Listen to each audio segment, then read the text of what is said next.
Wow! I am ready for this.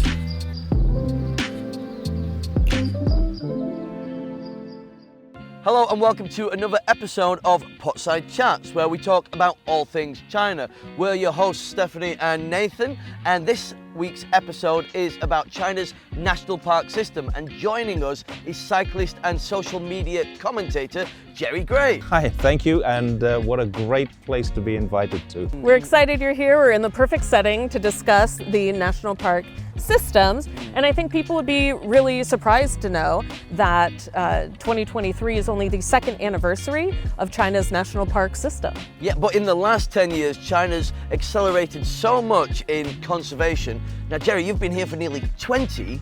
What have you seen of that transformation firsthand? Well, on a day-to-day basis, you see it every day in the fact that we now have blue skies, which we didn't have when I arrived here, ever. We also have clean rivers, but a great example that I can give is in 2014, I traveled across China on a bicycle and through Ningxia. The place was dirty, depressed, a lot of problems in Ningxia. And I cycled back the opposite direction in 2019, so 5 years later, and saw an entirely different environment. Clean, new roads, new buildings, all of the old cave dwellers have gone. It's an entirely different world, almost a different planet, really. And it's so interesting because, you know, China, of course, had parks before the national park system.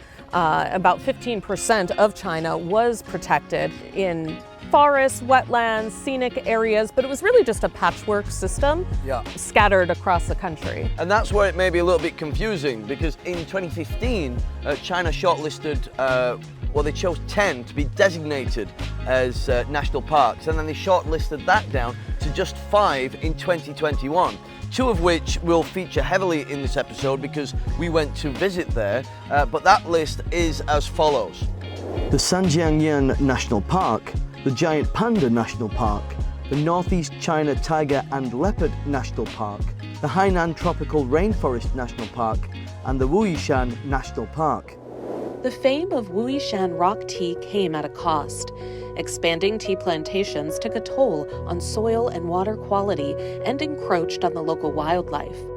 Recognizing the need to balance both industrial and ecological needs, government officials stepped in. 从严格意义的说，是为了生态保护吧。那当然，我们纯链不能扩大。当然，原有的茶沙呢，也可以继续经营，因为是什么？这里面确实来说要考虑到老百姓的生产生活。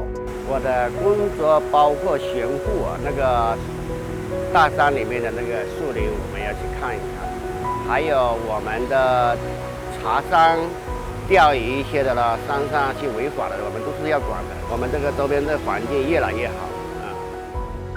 我个人认为我们中国的这个国家公园，与世界上面的国家公园有很多共同点，但应该有我们的个性。我们中国可以集中力量办大事。 Wow, that looks so serene. It must have been a wonderful experience. What were your main takeaways from that?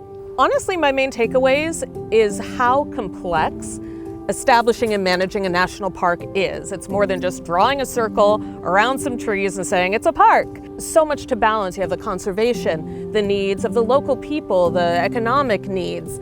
So Wuyishan, for example, is very famous for its tea, and tea farmers naturally want to expand their farms, grow more tea, earn more money, understandable. But because those farms are in the boundaries of the national park, they can't do that.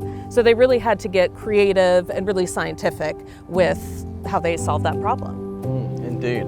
So, Jerry, because you've been here for so long, why can China take on these grand, large-scale projects that have really, their key to their success has got to be their longevity? I think the thing about China is that it doesn't look at the economic costs right now. It looks at the return on investment for China is not about how much money we can get when we change something. It's what will this benefit to society, the people who live there, the ecology, the environment. So China has a very different view on how they do things. They say there's a long-term view here. Let's look at what's the best thing that we can do for this region, and that's how they approach it. Indeed. Right, well, next up, it's my visit to the Northeast China Tiger and Leopard National Park. Let's have a watch. China's tiger conservation heavily relies on technology. As part of an integrated system called Sky Ground Space, a monitoring system is installed here. It's called Tiandikong, and that means that there's 20,000 infrared cameras stationed in different areas of the forest, and this area covers about 14,000 square kilometers. 我们会定期每2到3个月进行一次红外相机的维护，就是更换电池和内存卡，然后把内存卡带回去之后，我们也会进行整理、归档，把它分类，然后比如说东北虎、东北豹呀，把它的物种分开。 So this is what I was talking about, this monitoring system here. So they're checking the footage now. They use an app on their phone, and on May 14th, they actually spotted and captured a tiger walking by. So it's very exciting that we're here to see this and see this is some of the footage that they get when they monitor and patrol these forests. See, that was a great experience for me there. You know, the one thing that completely surprised me is how much the technology is integrated into the wildlife and conservation. Just so many facets of managing a system like this, one of which is the legal side, which I hadn't even considered. And I sat down with Boya Jiang, who is a climate and nature lawyer with Client Earth, and she talked me through some of the ins and outs and why it's important and necessary. The first nature reserve was established back in 1956, so that's really a long time ago. But we have to meet the new requirements of ecological protection.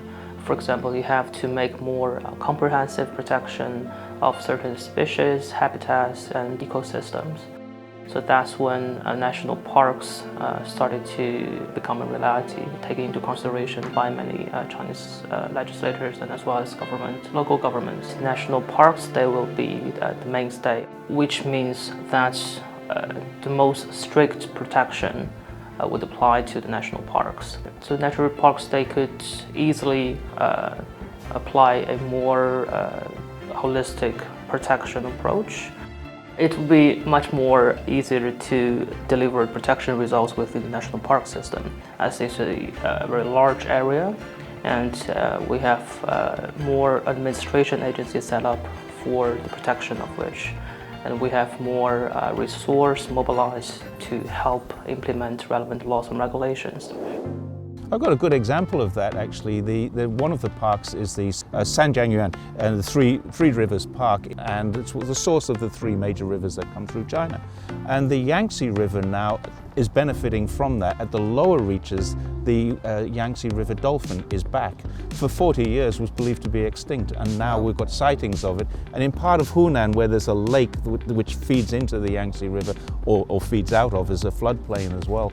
There's a conservation area there for the dolphin, lives in that area now. That's incredible, and again, just another great example of the knock-on benefits of the work that they're doing in the park to extend far beyond the boundaries, and that is just fascinating. And it's such a huge effort across these parks. The Hainan National Park actually is home to one of the rarest primates in the world, the Hainan gibbon. And in the 1980s, there were only seven Hainan gibbons in the world. And now that population has increased to 36.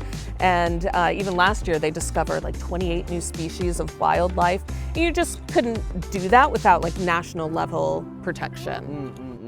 Yeah, no, Hainan's beautiful. Have you been? I've been to Hainan, but next week we're starting a bike ride. My wife and I will ride down to Hainan and just do the circuit of the island. Wow, so you're going to the park, right? Well, I have to now. You have to now. Keep your eyes out for a gibbon. Will do. Well, that's all we have time for this episode. Jerry, thank you for joining us. Thank you very much for the invitation, and what a great picnic and a great location. Well, now we can really dig in, I guess. Okay. So thanks for watching, and we'll see you next time for another episode of Potside Chats. Bye. Great. Oh, hell yeah.